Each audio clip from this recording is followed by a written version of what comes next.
In Dawn of the Dead by Zack Snyder, when the human world ended, it did not do so with an explosion or a war. Everything happened silently, with hospitals becoming overwhelmed, with strange and unreal conversations on the radio, and with people who decided to ignore the signs because it was easier to believe that everything was still normal. This is how this film begins, a more modern reinterpretation of George A. Romero's classic, directed by Zack Snyder, a movie that makes it clear from the start that the apocalypse can arrive silently and unexpectedly.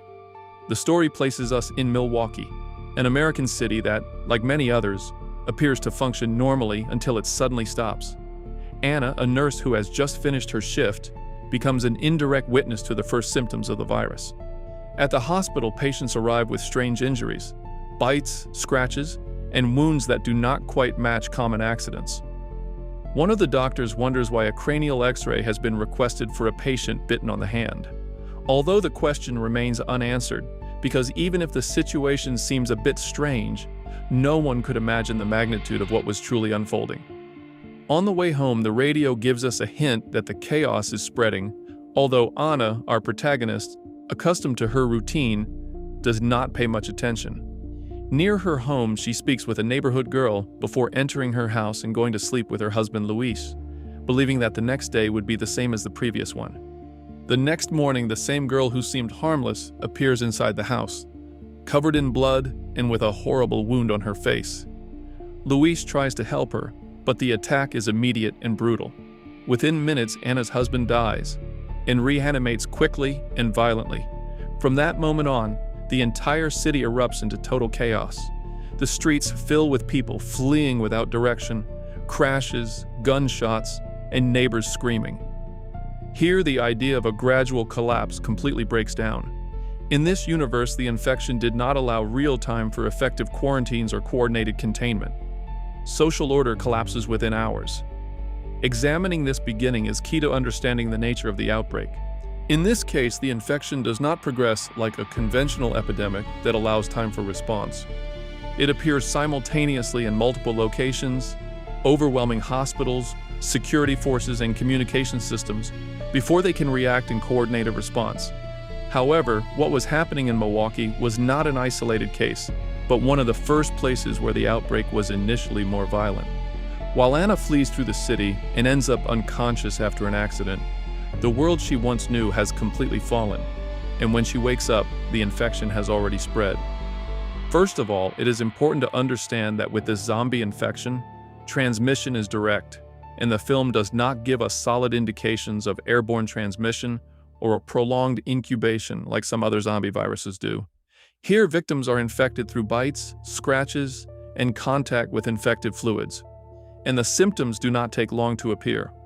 The symptoms prior to death are usually consistent and follow a clear pattern: extreme weakness, disorientation, progressive paleness, and an accelerated deterioration of vital functions.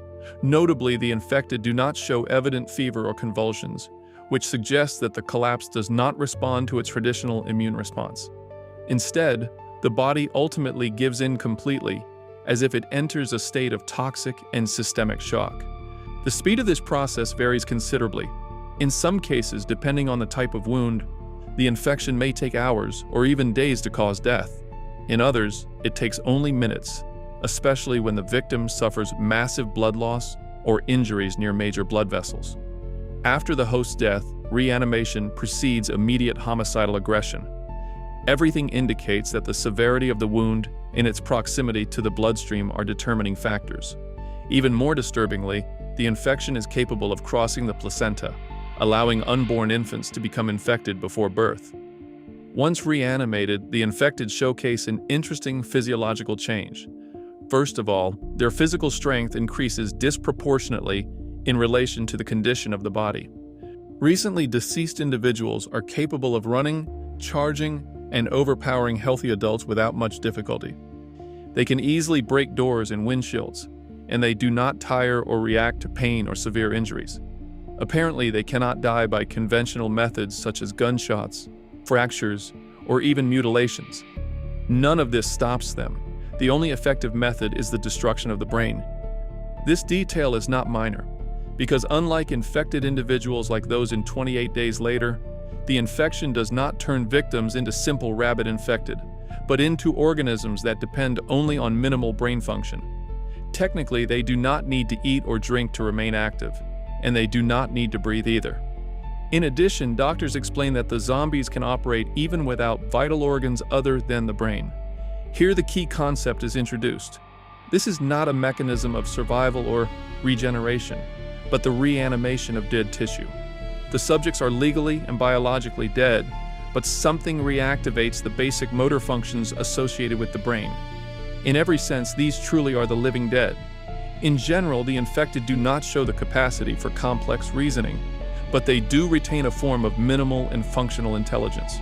This allows them to react to their environment and, in certain cases, execute behaviors that border on ambush. A clear example is the legless infected that hangs from the parking garage pipes to surprise Bart, or the moment when several zombies detect that the small hatch through which the dog accesses Andy's armory is left open, and they take advantage of that opportunity to enter. Another especially interesting detail is that these zombies do not attack animals, and seem to ignore them completely, focusing all their aggression solely on humans. This suggests that their behavior is not guided by hunger in a biological sense, but by a selective impulse directed exclusively toward their own species. Additionally, they display collective behavior when moving in large groups, attracted by stimuli such as movement, noise, or light. They do not hunt strategically, but their numbers and persistence make them practically unstoppable in large concentrations. Despite this brutality, there are signs of something more. The infected return to places they frequented in life, such as neighborhoods, shopping malls, or office buildings. It is theorized that this happens not because they truly understand where they are, but because some kind of residual memory guides them unconsciously. The most revealing aspect of the film is that no authority manages to identify the origin of the pathogen. Chemical weapons, bioterrorism, and known infectious agents are ruled out. Even the White House insists, incorrectly, that it is a containable situation, while at the same time identical outbreaks appear simultaneously in different parts of the world, from Europe to Asia, ruling out any local origin. Because of this, from the first day the film was released, theories began to emerge. In the additional DVD files and deleted scenes, which occur from the moment Anna leaves work at the hospital until she wakes up from the accident, we can see that the material never confirms what the agent is, but it does make clear what it is not. It is not psychological, since at first it was thought to be mass hysteria, nor is it a known disease. This pathogen surpassed the capacity of scientific analysis before it could be understood, which suggests an external trigger not yet identified.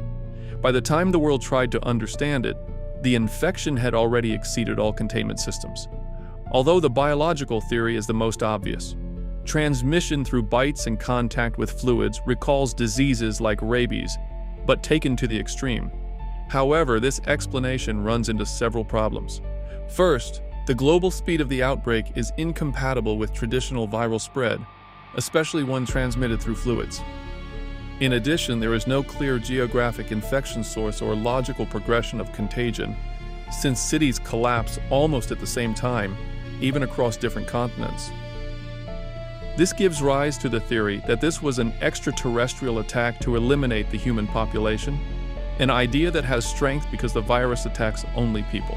However, here the supernatural interpretation also arises, reinforced by the constant religious symbolism that Zack Snyder introduced with the sermon that CJ was watching on television, which references the sins of man and ends with the phrase, "When there is no more room in hell, the dead will walk the earth." This suggests that the outbreak could be a moral consequence of humanity's sins. However, this theory also breaks down when the facts are analyzed. First of all, not all the dead return. Only the infected do, since people who die from other causes remain dead. If it were an indiscriminate divine punishment, reanimation would be universal. Lastly, there is a third theory, less explicit but historically linked to the canon of the original saga, the cosmic origin. In the Japanese version of the classic 1978 film, an unknown radiation from space is mentioned, associated with the destruction of a celestial body. This detail is never confirmed in the remake, but it is not contradicted either. The abstract images at the beginning, when the solar flare turned into an X-ray, leave the door open to an external influence from space that could have altered human biology on a global scale. That is why the outbreak began simultaneously in several cities. Selective reanimation, the alteration of the brain without total destruction of the body, and residual memory do not fit what would be a disease in the most traditional sense, but function more like a phenomenon that activates something latent within the brain, very similar to the necromorphs of Dead Space.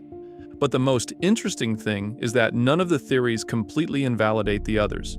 The outbreak can be biological in its immediate function, cosmic in its trigger, and symbolic in its representation. The film never forces a choice. It only shows the consequences. And in a world that ended in a few hours, the origin stops mattering very quickly, at least for the survivors. With the possible origins of the virus covered, at this point a question arises that many of you have surely asked yourselves. What happened to the survivors at the end of the film? To try to answer this question, it is worth analyzing their behavior throughout the events. Initially, the shopping mall becomes their refuge. There, the survivors discover something crucial. The outside world no longer offers safe routes or safe destinations. Many roads are blocked, military transmissions are vague, and the supposed evacuation points have fallen, as was the case with Fort Pastor. For this reason, confinement was not a comfortable choice, but the only viable option. For a time, this worked for them, with food, electricity, water, and a false sense of control and security.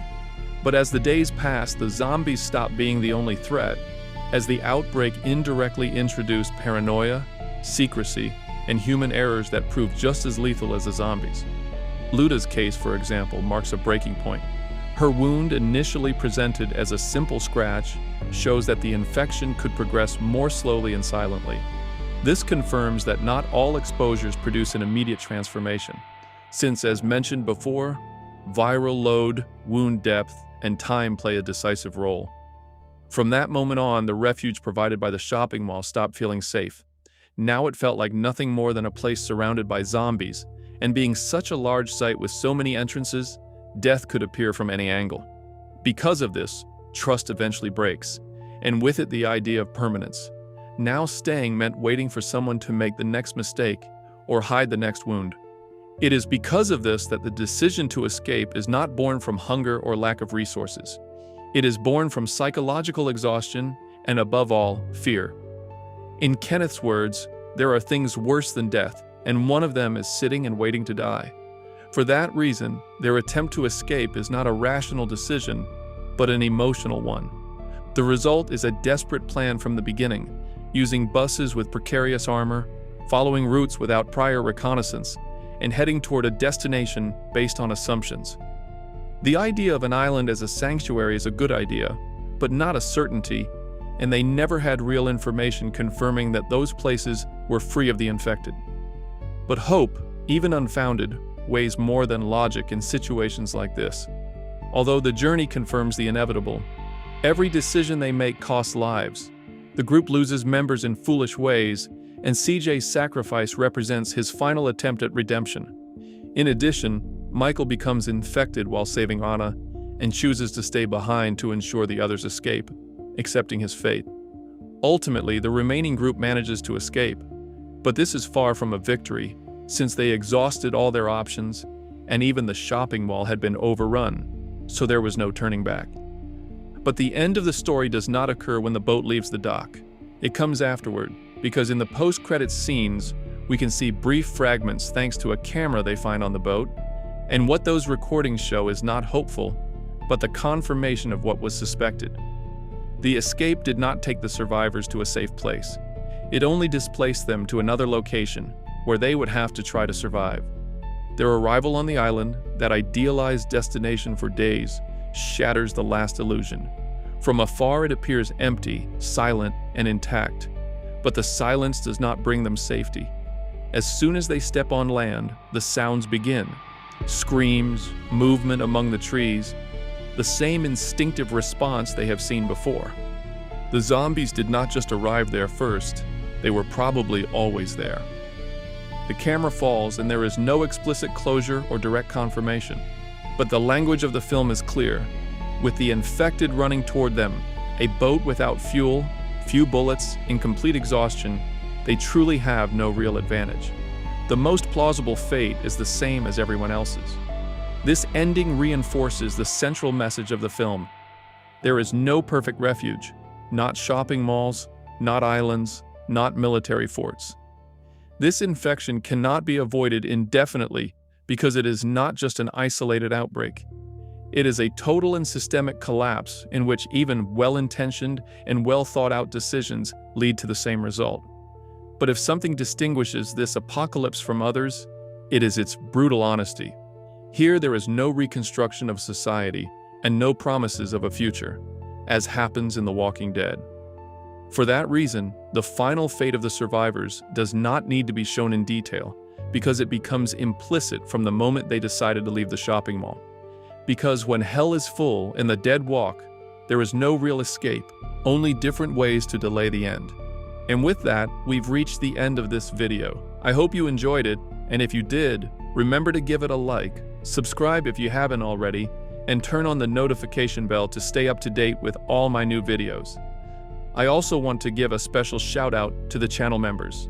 Thanks to you and all of our viewers, we can keep diving into these kinds of disturbing and thought-provoking stories. Thank you so much for your ongoing support.